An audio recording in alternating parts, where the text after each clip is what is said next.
Donc, Festival de Mbappé Cannes. doit-il jouer et Dembélé doit-il jouer samedi? Mbappé jouera pas, ça c'est évident, ça me paraît évident. Ça y est, c'est fini. Moi, Mbappé, Paris, c'est terminé. Je vois pas comment il pourrait la jouer. Soirée, en fait. le Festival de Cannes, pas jouer le dernier match. Voilà, ils lui ont fait une fausse. Ils se sont loupés une fois encore sur la sortie de Mbappé au parc. Voilà, ils ont fait le minimum syndical ce soir-là, et puis c'est terminé. Quoi. On verra pas Mbappé se du Paris Saint-Germain. Ce serait tout à fait cohérent avec son. Moi, je serais sur le cul qu'on le voit à nouveau. Ça rime à rien, en fait. Il s'entraîne pas depuis longtemps. Et puis tant mieux. Là, Mbappé, ce qu'il faut, c'est qu'il décompresse, qu'il s'amuse, qu'il mange des pâtes, qu'il voit des filles, qu'il s'éclate un peu, puis qu'il se remette au boulot pour l'Euro. T'inquiète pas, ça fait des mois qu'il fait ça. Pour l'Euro. Il est plus rodé à ça qu'au foot en ce moment. Enfin là, s'il joue plus. Enfin, je sais pas, c'est quand même une sortie piteuse, quoi. Plus sérieusement, de toute façon, ça ne sera que ça, parce que le club a fait en sorte. Une dernière année piteuse, parce que le club a fait en sorte que ce soit. D'accord. Mais le club a fait en sorte que ce soit une sortie piteuse, et lui s'est engouffré et s'est roulé dans le piteux, puisqu'il a répondu à la bêtise des dirigeants par sa bêtise lui-même. Donc on a eu deux bêtises. Au lieu d'avoir deux intelligences qui se rencontrent, ce que je disais au mois d'août de l'année dernière, au lieu d'avoir deux intelligences qui est OK. On n'est vraiment pas du tout d'accord. Mais comme on est le PSG et qu'on veut gagner, et comme tu es un super joueur, on va faire un mariage de raison et on va avancer comme ça. Et à la fin de l'année, on se serrera la main et puis au revoir tout le monde. Non.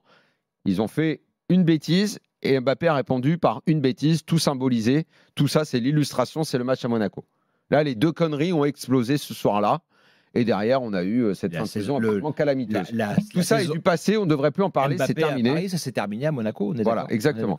Donc maintenant, ce qu'il faut dire de cette finale de la Coupe de France, parce qu'au-delà des histoires de Cannes, de Dembélé qui va picoler du rosé ou machin et tout ça, c'est pas ça le problème. C'est qu'est-ce que nous prépare Jiffy, sachant que tu as une finale de Coupe de France et que depuis Dortmund, Dembélé n'a joué qu'une demi-heure, que dans sa dans sa préparation, dans son turnover, il veut des hommes frais, que la stratégie des hommes frais n'a pas marché contre Dortmund, puisqu'il n'arrêtait pas de faire du turnover pour que tout le monde soit frais. À l'arrivée, ils ont moins couru sur les deux matchs que Dortmund et ils se sont fait manger physiquement, alors que Dortmund jouait un match en milieu de semaine pendant que la LFP leur a donné du repos, machin et tout. Donc toute la stratégie des hommes frais de Luis Enrique a échoué.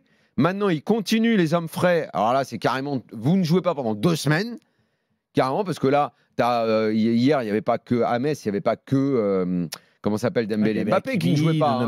Il manquait plein de joueurs. Donc des mecs qui pendant 2 semaines n'auront pas joué, qu'il va falloir remobiliser à partir de mardi, reprise de l'entraînement demain, et qui doivent arriver au top pour jouer samedi contre Lyon. Bon, Luis Enrique doit se dire ça n'est qu'une équipe de Ligue 1. Qu'ils ont mis 4-0 au championnat il y a. En Ligue 1, quand on met le pied sur l'accélérateur, ça passe tranquille. Donc il se dit que ça va passer tranquille. Et puis il passera à nouveau pour un génie et tout ira bien. Mais la stratégie des hommes frais, pour l'instant, ça n'a pas marché. Tout ce qui nous a vendu, le turnover, on va changer pour garder tout le monde sous pression, ceci, cela, il n'y a rien qui a fonctionné. Le jeu de l'équipe, on ne le comprend pas. Présent, vous voyez un match déséquilibré, vous ? Moi, je le vois de plus en plus équilibré, en fait. Non, mais de toute façon... Avec un PSG au complet, affûté et mobilisé, il n'y a pas photo. C'est le 6e de Ligue 1, ils ont quand même s'ils ont fait une super... Après, là, effectivement, le circus rend le match un peu plus intéressant, quoi. Après, je ne suis pas sûr que... Est-ce que les Lyonnais n'ont pas, en termes de climax, atteint le maximum hier soir ? Bon, faudra voir. Ouais, je le sens quand même assez habité, les Lyonnais, pour terminer en fanfare. Mais a priori, il y a quand même une marge entre les deux équipes. Mais il faut voir comment le PSG se présente, parce que avec les joueurs là, qui n'ont pas joué, la démobilisation, la remobilisation attendue, le jeu, moi je suis désolé, je n'ai vu aucun progrès sur les derniers mois. On ne comprend pas le jeu que cet entraîneur veut mettre en place. Il va nous lancer... une attaque de rêve emmenée par Barcola, Dembélé et je ne sais pas qui d'ailleurs, et peut-être Gonzalo Ramos. Attaque qui a fonctionné d'ailleurs, hein, contre Lyon, ça devait être l'attaque. Voilà. Bon, écoute. Il y a une petite remarque très en passant comme ça, mais il termine finalement le championnat de France avec 9 points d'avance sur Monaco, ce qui est pas... un mec à Monaco qui ne nous a quand même pas ébloui cette année. Et surtout, il termine avec 64% de victoire en Ligue 1. Voilà, ce qui, je pense, c'est un des pires bilans. J'ai filé les idées de génie par rapport aux autres entraîneurs de Ligue 1. De matchs gagnés sur les saisons de Ligue 1, il y a peut-être eu un peu moins bien, mais ça n'a pas dû arriver souvent comme depuis 12 ans. Ouais. Thomas est là, supporter parisien. Salut Thomas. Surtout dans un contexte où il n'y avait pas de concurrent. Là, cette année, il n'y avait pas de concurrent. Thomas, tu vas à la finale de la Coupe ? Oui, moi j'aurai la chance d'aller assister à l'acte final de cette très belle saison parisienne directement au stade. Très belle saison parisienne, t'es ironique. Oui, bien évidemment. Ah oui. Non, mais parce que je crois qu'il y a que Paris qui est capable de faire ça en fait. Sur la question de savoir est-ce que Mbappé et Dembélé doivent jouer le match.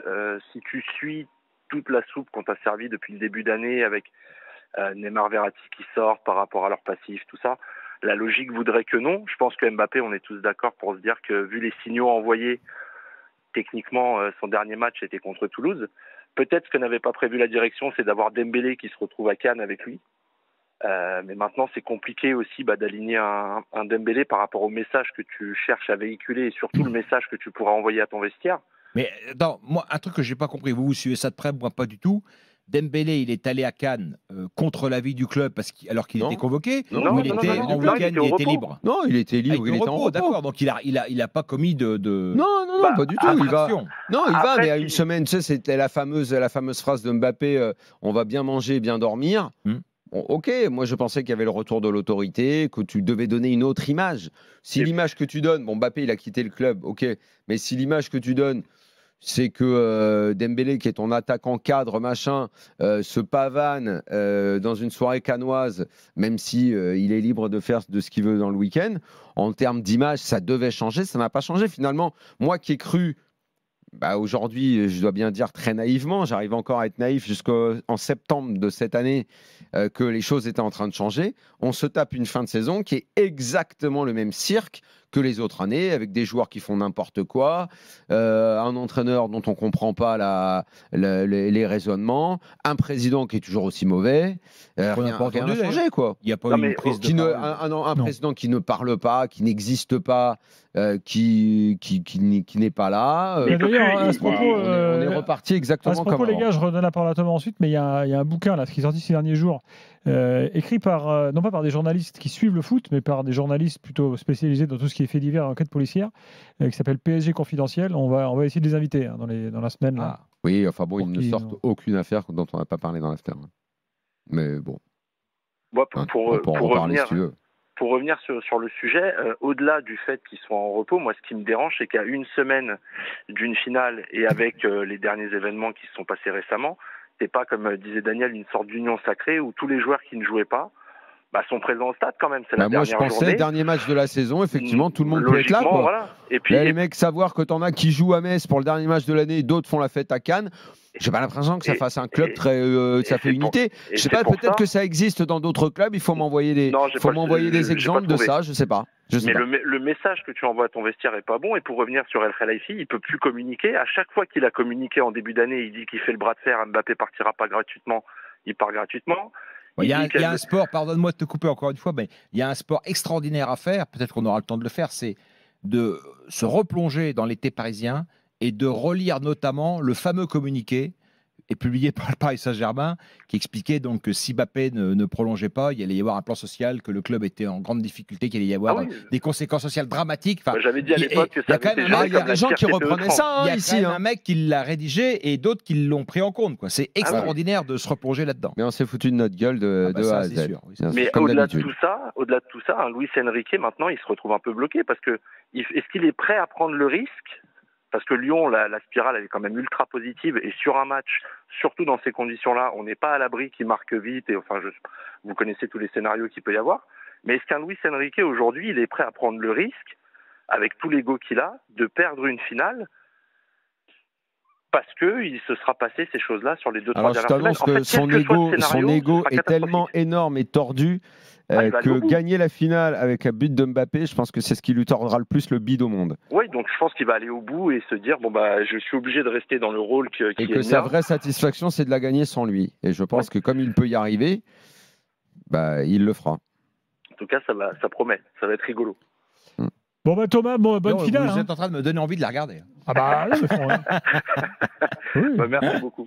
Salut Thomas, à bientôt. Non mais il faut la regarder parce que elle ne sera pas si déséquilibrée que ça. Après la finale, ce sera donc la fin de saison. On aura peut-être des nouvelles du prof de tennis de l'Émir.